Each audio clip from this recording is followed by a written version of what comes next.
Hello and welcome back for more X-Files. Today we're looking at the return of Scully, who was gone for one whole episode? In the episode One Breath. One Breath premiered November 11th, 1994 on the Fox network, and finds a comatose Scully whose life hangs in the balance as Agent Mulder must choose between hope for her recovery and revenge. The episode begins with a flashback to Scully's childhood, and I think this is the first and only time we get to see her with both of her brothers. Dana also shot at the snake. It squirmed wildly, desperately fighting for life. Oh my god, I really hope they didn't actually kill that snake. This isn't Cannibal Holocaust. Baby Scully seems to have remorse in killing the snake, but just seconds ago, she seemed to be having the time of her life. It's too soon, Mrs. Scully. We can't give up. Mulder doesn't want to give up hope that Scully will return, but her mom sure is ready to move on.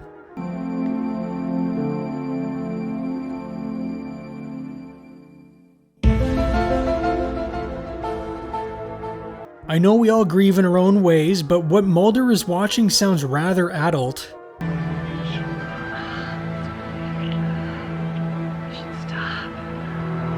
Mulder rushes to the hospital after receiving a phone call that Scully was found and is in a comatose state. But it looks like she stopped at the plastic surgeon first. You look at least 10 years younger. Plus, I did your breasts. Does anyone hear me complaining about the breasts? Mulder starts flipping his lid because he wants to know who the hell brought her here, where she's been, and who took her. No one here can determine how Dana arrived at the hospital, administered, or how she was attended to in such a critical condition. The doctors all seem to be dumbfounded for why she's in the condition she is. She has no signs of any kind of injuries, and any test conducted has come back normal.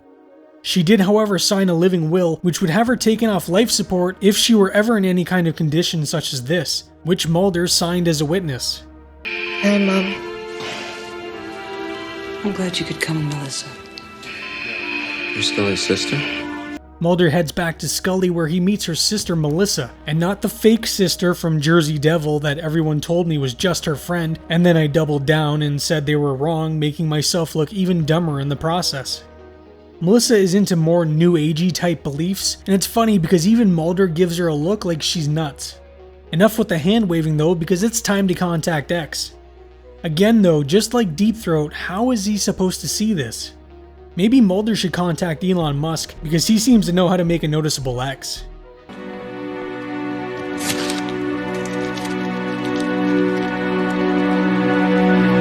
It doesn't appear to work this go around though, and Mulder is still on his own.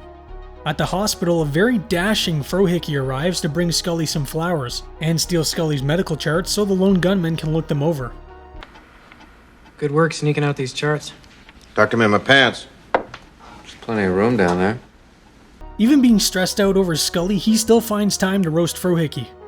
They send Scully's charts to a guy they call The Thinker, and what they get back is what appears to be branched DNA. Looks like whoever was experimenting on her was trying to graft her DNA to something else, but at this point, whatever it is dead and appears to be poisoning her. Her immune system has been decimated. I doubt even a healthy human body has the ability to fight this. Mulder, there's nothing you can do. A nurse appears to be watching over Scully, telling her it's not her time, and she's here whenever Scully needs her. While another nurse takes some blood from Scully, a man standing behind Mulder acts very oddly. Another patient goes into cardiac arrest, and the nurse has to rush over to help.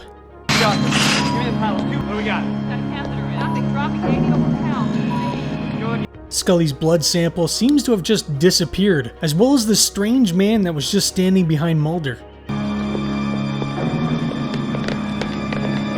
Hey!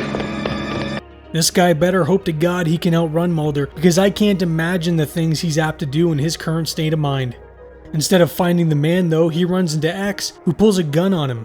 X wants Mulder to just walk away because the more he pushes, the more he risks. And not just for himself, but those around him. Federal agent! Mulder doesn't exactly heed X's warning and continues chasing down the man. He manages to sneak up behind the man because, as we learned from a previous episode, he's been leveling that skill up. The guy won't give up any information, but Mulder does get her blood vial back.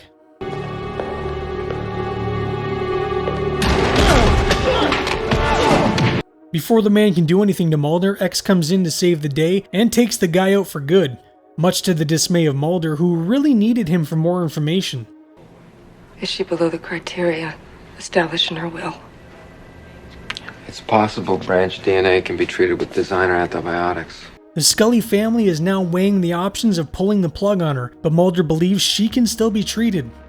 The doctor, however, seems to just want to argue with Mulder, and I think he's just more concerned with freeing up a bed so he can make some more money off another patient. Dana has made our decision. Mrs. Scully interrupts a bickering Melissa and Mulder to tell them Scully has already made her decision for them and they're going to go through with stopping the ventilator. Mulder refuses to join because he just can't give up on her.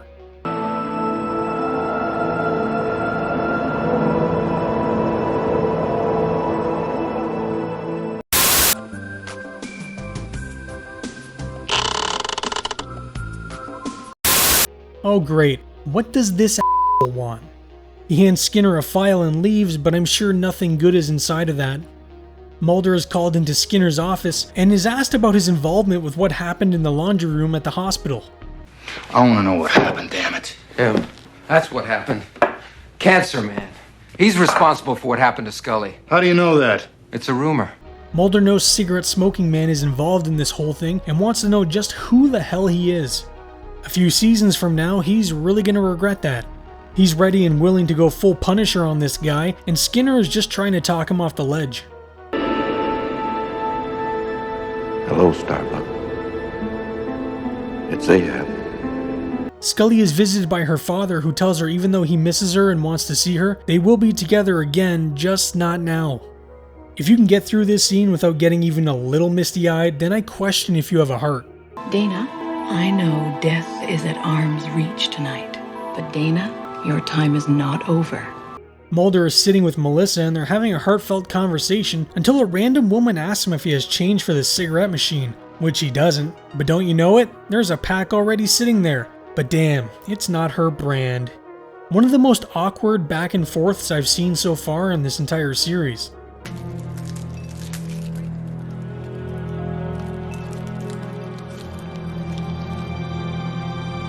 Alright, so there's a reason why that interaction was so awkward, I guess. We find CSM just chilling in his apartment, and you would think for someone that's part of such a shadowy organization, he would have a nicer place. Sit down! How'd you find... Shut up! Tonight I ask the questions, you're gonna answer me, you son of a bitch! Yes! Yes! Shoot the Mulder's having his own Beyond the Sea moment, and wouldn't it be great if he just did it? But unfortunately, Mulder just can't find it in himself to stoop to his level, even though I wouldn't look at him any differently if he did.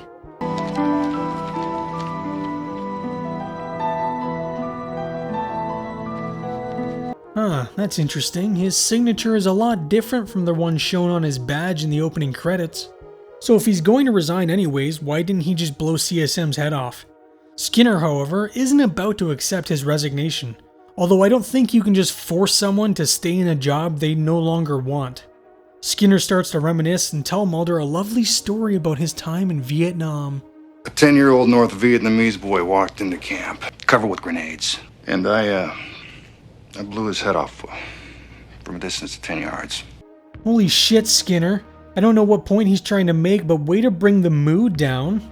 I guess he had some kind of near-death experience and is too afraid to look into anything beyond it, but Mulder sure as hell isn't, so Skinner refuses to accept his resignation. You gave me Cancer Man's location. You put your life in danger. After Skinner's visit, a wild X appears, scaring Mulder and me in the process. He hands Mulder a plane ticket and tells him men will be coming to his apartment tonight because they believe he has sensitive information about Scully. They think Mulder is going to be out of town, but X tells Mulder to wait there and prepare to defend himself.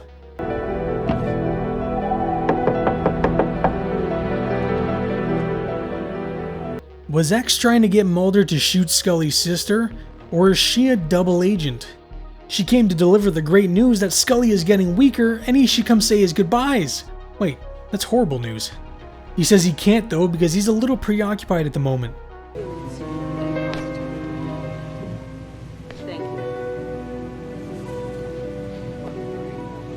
Well, it looks like Melissa's little guilt trip worked though, because Mulder decided to spend Scully's last moments by her side, instead of waiting for shadowy men to show up and shoot. Mulder returns back to his apartment after being with Scully and finds his place a wreck, the result of the men coming in and grabbing whatever Mulder had about Scully's condition.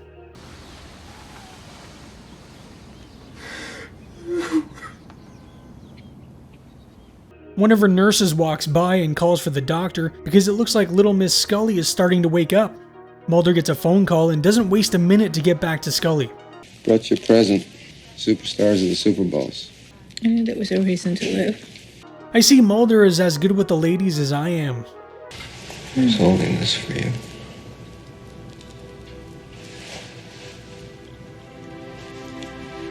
Sometime later, Scully's nurse comes in, and Scully tells her she would like to speak to Nurse Owens, the other nurse that had been speaking to her while she was out. Owens. Short with straight, light brown hair. Oh, you mean this woman with the clearly dark brown hair? Now, Scully was out, so she wouldn't have seen the woman anyways, but in a spooky twist, no Nurse Owens has actually ever worked in the hospital.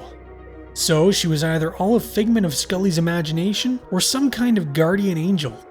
One Breath is a very good episode that I honestly feel they should have waited a few more episodes before doing. I would have had Mulder on his own for a little bit longer, maybe trying to investigate what happened to her, but I know they wanted to get these two back together ASAP. Imagine what could have happened if Mulder just did what we were all hoping he would to CSM. I mean, the prick deserves it. One Breath currently has an 8.3 on IMDb and is well deserved. Not that IMDb is an indicator if something is good or not, but still. The episode was written by Glenn Morgan and James Wong with the challenge from David to write something for Mulder in the vein of Beyond the Sea. Glenn Morgan loosely based the episode on a non-fiction book he read called Raising the Dead. In it, a surgeon named Richard Seltzer recanted the experiences he had while being in a coma for 23 days. The story gripped Morgan, and for the better part of 1994, he had been dying to use it as a basis for an episode. The comatose character originally was supposed to be Mulder, but because of Gillian's pregnancy, they instead decided to change it to Scully. Morgan said of the episode, "Duchovny challenged us to do a Beyond the Sea for him. The show had been so dark and bleak, and Jim and I feel that there is a side to the paranormal that's very hopeful. We wanted to do that side of it. I thought it would be a great opportunity for Duchovny, but then the situation came up with Gillian's pregnancy. We needed to get her off her feet anyway." The episode began filming just 10 days after Gillian had her daughter Piper. She spent the majority of her time on tables or in hospital beds and would often fall asleep between takes. I mean, an entire human just exited her body, so I can see why she would be tired. According to James Wong, one of the biggest issues they faced was in post-production, because it was very noticeable that she had just had a baby, but unfortunately there really was nothing they could do about it. Gillian said, "It was rough. I was on Tylenol and codeine." The alias of the Thinker, referenced in the scene with the lone gunman, was inspired by a highly knowledgeable Internet X-Files fan known as The Thinker, and the only reason they used his name instead of mine is because I was only 8 years old at the time. One Breath marks some more character development for X, who was played by Stephen Williams. He was felt to be too similar to Deep Throat, so they added the scene where he performed the execution to make him feel more ruthless, but also at the same time unwilling to make the same kind of sacrifice that Deep Throat ultimately would do. Director Robert Goodwin asked the writers to cut down on the scene where Mulder confronts the cigarette-smoking man, because up until that point, all he really did was smoke. Robert was unsure of his acting capabilities, but despite this, writer Glenn Morgan argued that William B. Davis is an acting teacher and could pull it off. Robert sat and talked over what he wanted with Davis, and ultimately became impressed with what he could pull off. Actress Melinda McGraw plays the role of Scully's sister Melissa, and the role was specifically written for her after having previously worked together with Morgan and Wong on their series The Commish. She appears a few more times, but when we get there, we get there. One Breath is an excellent follow-up to Ascension and makes the 3 episodes almost kind of a trilogy. It definitely comes recommended, but watch Dwayne Barry and Ascension first or you might be lost. Well, that's all for today. Check back next time as we pretty much get ice again, except inside a volcano, in the episode Firewalker. Let me know down in the comments your thoughts on One Breath, and please help me feed the algorithm beast by subscribing if you'd like to see more videos, and punch that like button. Thank you all for watching and stay spooky. Friday. Who did this to her? The country's most explosive secrets are locked in the mind of a dying agent. Will she live? There's nothing you can do. If the government has its way, You have no idea those secrets will die with her. You can kill me now, but you'll never know the truth. The X-Files, Friday at 9, 8 Central.